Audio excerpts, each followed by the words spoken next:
नमस्कार, दैनिक shift time में आप सभी का बहुत बहुत स्वागत है। साइबर फ्रॉड या साइबर क्राइम लगातार अपने पैर पसार रहा है। आपको पता भी नहीं चलेगा, अगर आप सावधानी नहीं बरतेंगे तो कब आपकी मेहनत की कमाई को कुछ ही सेकंडों में ये साइबर फ्रॉड जो हैं ये उड़ा कर ले जाएंगे और आपके पास कोई चारा नहीं रहेगा, हाथ मलते रह जाएंगे। और इन चीज़ों का अगर ध्यान नहीं रखेंगे तो अगले शिकार आप भी हो सकते हैं। पूरी खबर ध्यान से सुनिए और इस पर अमल भी कीजिए और इसे साथ साथ शेयर भी करते जाइए ताकि ये जानकारियां औरों तक भी पहुंच जाए। साइबर फ्रॉड करने वाले कभी तो हमारे जो सुरक्षा बलों का सहारा लेते हैं, उनको झूठी यानी कहते मैं आर्मी ऑफिसर हूं, कभी अलग अलग तरीकों से यानी लोगों की मेहनत की कमाई को ठगने में लगे हुए हैं, अलग अलग पैंतरे आजमा रहे हैं। कभी कोई आप आईपीएस अधिकारी बनता है, कभी वो क्राइम ब्रांच का ऑफिसर बनता है, कभी वो किरण पटेल जैसे पीएमओ मंत्रालय का सदस्य या ये कहें कर्मचारी बताकर लोगों को लूट रहा है, बेवकूफ बना रहा है।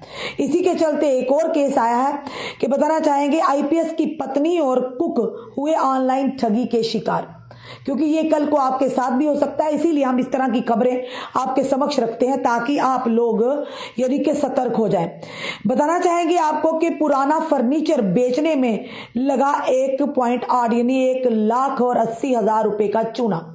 यानी लोग ये भी कहेंगे कि अगर किसी ने कि हम आप हमारे पास पुराना सामान है, ये भी कहते हैं कि हम आर्मी से हमारी ट्रांसफर हो गई है, हमारे पास पुराना सामान पड़ा, आप ले लीजिए। और जब हम उनको बोलेंगे हम वीडियो बनाते हैं, हमें जगह बताइए, तो कहते नहीं, आप पहले पेमेंट कुछ कीजिए, आपको घर सामान जो घर पर ही आ जाएगा। इस तरह के फ्रॉड भी हैं। और कहीं ना कहीं ये कहते हैं, कोई ये कहेगा कि मैं पुलिस का आला अधिकारी हूं, कोई ये कहेगा मैं यानी कि कोई ब्यूरोक्रेसी से हूं। तो इस तरह का फ्रॉड आम है होना।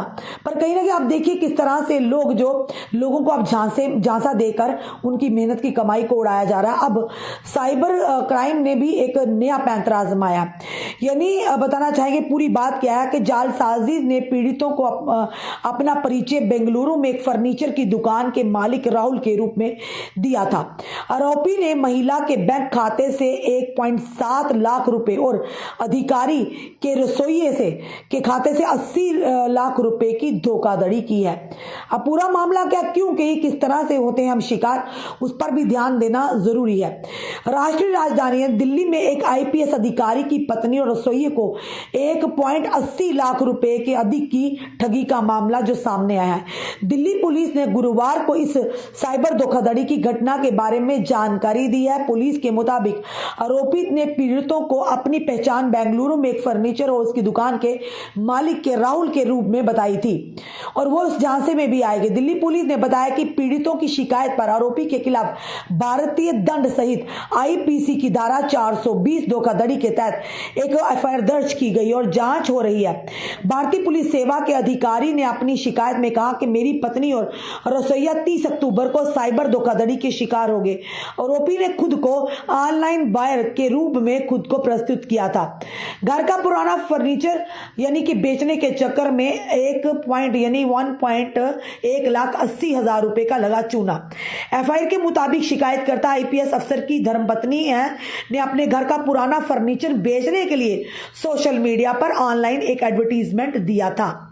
ये कई बार हम भी करते हैं कि कहीं ना कहीं चलिए पुराना सामान बिक जाएगा अच्छे दामों में, पर ध्यान रखिएगा।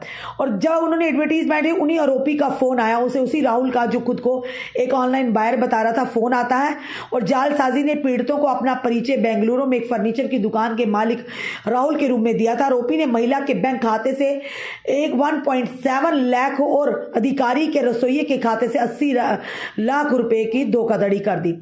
National cyber crime recording portal पर शिकायत दर्ज कराई गई थी। बाद में इसे नई दिल्ली जिला साइबर अपराध पुलिस स्टेशन को भेज दिया गया था। आपकी जानकारी के लिए हम ये बता दें कि ऑनलाइन और साइबर फ्रॉड इन दिनों काफी यानी कि प्रचलन में है। इसीलिए हम सबको आपको बता रहे हैं कि बिना सत्यापन के यानी कि बिना वेरिफिकेशन के किसी भी वेबसाइट या फोन कॉल पर अपने बैंक खाते या डेबिट या क्रेडिट कार्ड का विवरण मत साझा कीजिएगा, कहीं ये ना हो अगले शिकार आप भी हो।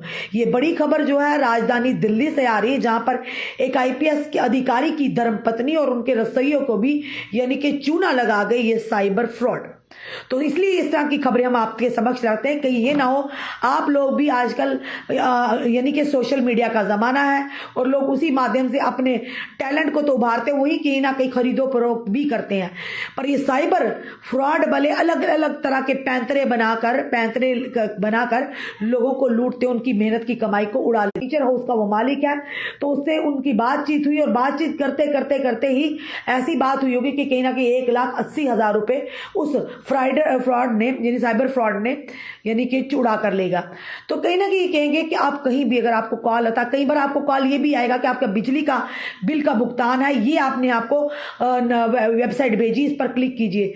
बिना जानकारी के, बिना वेरिफिकेशन के अगर आपको कहीं कॉल आता है, कुछ भी आपको बोला जाता है, मैं फलान जगह हॉस्पिटल से बोल रहा हूँ, मैं बिजली विभाग से बोला, मैं PHE विभाग से बोल रहा हूँ, तो बिना वेरिफिकेशन किए हुए आप लोग अपनी कोई भी पर्सनल जानकारी, चाहे वो आधार कार्ड हो, चाहे आपको ड्राइविंग लाइसेंस हो, चाहे आप ATM हो सॉरी, किसी भी अपने डॉक्यूमेंट की वेरिफिकेशन का कोई भी उसे पर्सनल अपनी जानकारी मत दीजिए, क्योंकि ये कहीं ना ये ना हो कि अगला फ्रॉड शिकार आप भी हो।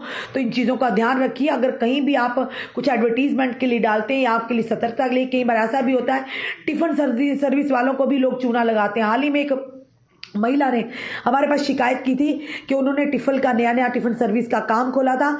एक व्यक्ति जो खुद को बता रहा था कि मैं आर्मी का ऑफिसर हूं, आप 200 टिफिन पैक कर दीजिए। उस महिला ने जब 200 टिफिन पैक कर लिए, उन्होंने कहा शाम को हम खुद लेने आएंगे, और जब समय हो गया तो उस महिला ने कॉल किया कि आप पैसे ट्रांसफर कर दीजिए और मैं आपको टिफिन भेज रही हूं। पर उन्होंने कहा नहीं मैडम, आप पहले हमारे खाते में 2500 या कुछ इस तरह के पैसे करिएगा ताकि हम आपको ट्रांसफर कर सकें, ट्रांजैक्शन कर सकें। तो महिला ने कहीं ना कहीं समझा कि कोई ना कोई साइबर फ्रॉड जरूर है, पर शुक्र है उन्होंने उनके पढ़े लिखे बच्चे उनके साथ, अगर उन्होंने भी यही यानी कि इनके झांसे में आ गए होते, शायद उनके बैंक खाते में जितनी भी उनकी मेहनत की जमा पूंजी थी वो उड़ा कर ले जाते। इसलिए सतर्कता और सावधानी आज के दौर में बरतना बहुत ही जरूरी है। किसी के झांसे में मत आइए, खास करके सोशल मीडिया के माध्यम से, या आपको कोई फोन आता है पहले उसकी जानकारी या वेरिफिकेशन कर लीजिए, फिर अपनी कोई भी आपकी जानकारी साझा कीजिए। कई बार क्रेडिट कार्ड को लेकर आपको जरूर कॉल आते होंगे कि आपका क्रेडिट कार्ड बन गया, आपकी इतनी लिमिट है, आप ऐसा कीजिए अपने आधार कार्ड या अपने पैन कार्ड का, वोटर ID का, कोई ना कोई, आप खास करके आधार कार्ड का आप हमें नंबर बता दीजिए, या आपको कोई OTP आएगा वो OTP शेयर कर। सबसे बड़ी बात कि OTP किसी के साथ भी शेयर मत कीजिएगा, यह आपकी जानकारी के लिए, क्योंकि हमें आपकी चिंता है और हम नहीं चाहते कि हमारी जनता, भोली भाली जनता, किसी झांसे में आकर अपनी मेहनत की कमाई गंवा बैठे। आपका क्या